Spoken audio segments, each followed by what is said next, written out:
اگر مرتے ہوئے مجھے پتہ چلا کہ یہاں تو معاملہ کچھ اور ہے، جو لوٹ آئیں تو کچھ کہنا نہیں، بس دیکھنا انہیں غور سے جنہیں راستوں میں خبر ہوئی کہ یہ راستہ کوئی اور تھا۔ ابھی فرعون کو ڈوبتے دیکھا سامنے، اور فرعون کے لشکر کو ڈوبتے دیکھا۔ ابھی ان کے پاؤں گیلے تھے، چند قدم چلے تو آگے ایک بستی میں ایک بت تھا جس کی بستی والے پوجا کر رہے تھے، تو کہنے کہ موسیٰ اجعل لنا الہا کما لہم آلہہ، قرآن کی آیت ہے، موسیٰ ایک ایو جا خدا سانو ہی لے دے، اسی میں انہوں متھا ٹیکیے۔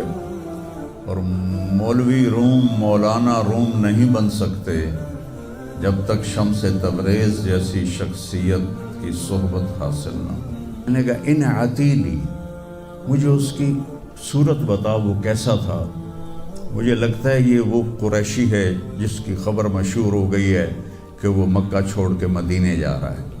تو اب وہ بولی، میں نے ایک شخص دیکھا، مجھے یوں لگا جیسے 14ویں کا چاند ہی کپڑے پہن کے زمین پہ آ گیا ہے، ایسا دیکھ۔ الحمدللہ الذی بعث فی الامیین رسولا منہم یتلو علیہم آیاتہ ویزکیہم۔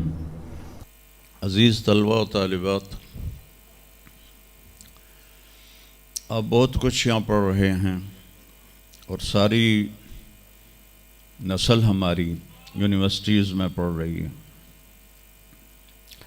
چند ایک ایسے سوال ہیں جن کا جواب دنیا کی کسی یونیورسٹی کے پاس کوئی نہیں، اور بڑے سے بڑے اسکالر بھی اپنے علم سے اس کا جواب دینے میں بالکل انگوٹھا چھاپ ہیں کہ اس کائنات کو کس نے بنایا ہے۔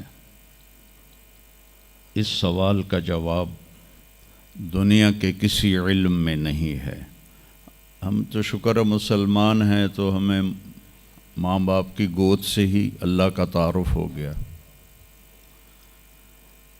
بہت پرانی بات ہے، ایک چیکوسلواکین یہاں ملا تھا، رائمنڈ میں آیا ہوا تھا، تو میں نے اس سے پوچھا کہ اس کائنات کا بنانے والا کون ہے، کوئی پتہ ہے؟ کہنے لگا اسی کو ڈھونڈنے نکلا ہوں، ابھی تک تو کوئی پتہ نہیں۔ پھر دوسرا سوال ہے کہ اس نے یہ کائنات بنائی کیوں ہے، وہ ہے کون؟ پھر اس نے یہ کائنات بنائی کیوں ہے، اس کا جواب بھی آپ کے پاس کوئی نہیں، کسی کے پاس بھی کوئی نہیں۔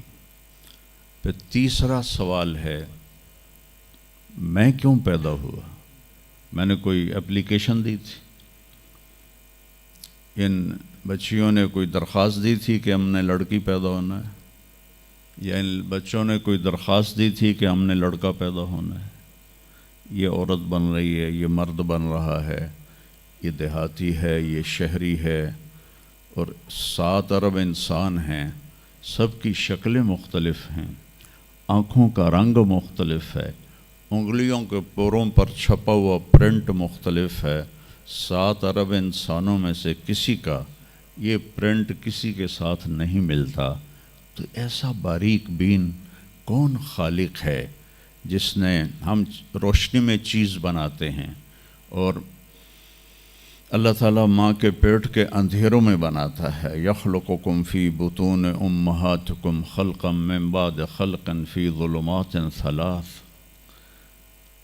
پھر موت کیا چیز ہے، کیوں مر جاتے ہیں؟ پیدا ہونے کی درخواست نہیں دی تھی، پیدا کر دیا، کیوں پیدا کیا پتہ کوئی نہیں۔ اب مرنا نہیں چاہتے، لیکن دائیں بائیں موت کے حملے ہو رہے ہیں، ایک دن مجھ پر بھی ہو جائے گا، آپ پر بھی ہو جائے گا، اور ہم ایک ماضی کی بھولی بسری داستان بن جائیں گے۔ تم مرتے کیوں ہیں؟ پھر کوئی جلا دیتا ہے، کوئی بہا دیتا ہے، کوئی مٹی میں ملا دیتا ہے، کوئی پرندوں کے سپرد کر دیتا ہے، پارسی وہ اوپر رکھ دیتے ہیں، گدھ آ کے کھا جاتے ہیں۔ تو یہ موت کیا چیز ہے؟ تھوڑا شروع میں میڈیکل میں نے شروع کیا تھا تو پھر اللہ نے میرا راستہ بدل دیا.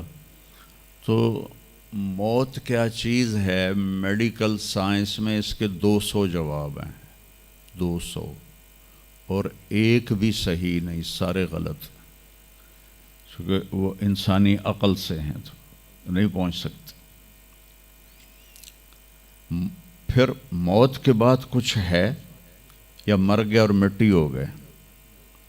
یہ چند سوال میں نے آپ کے سامنے رکھے ہیں، اور پوری دنیا کے انسانوں کو چیلنج ہے کہ اپنے علم سے جواب دو. کسی کے پاس اس کا جواب کوئی. نیوٹن نے یہ کہا تھا کہ اس کائنات کو 4 فورسز چلا رہی ہیں.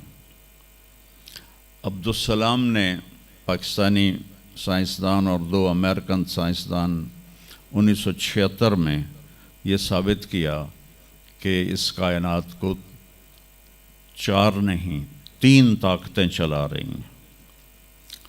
اسٹیفن ہاکنگ نے چند سال پہلے یہ ثابت کیا کہ اس کائنات کو ایک طاقت چلا رہی ہے. اس سے پوچھا گیا وہ اللہ ہے؟ کہنے لگا نہیں، وہ اللہ نہیں ہے، اس کے پاس وحی کا علم نہیں تھا. تو وہ اتنا ہی اندھا ہے جتنا ایک ان پڑھ اندھا ہے. تو اس سے پوچھا گیا کیوں؟ تو کہنے لگا پھر سائنس کی ترقی رک جائے گی اگر اللہ کو مان لیا جائے. تو یہ وہ سوال ہیں جن کو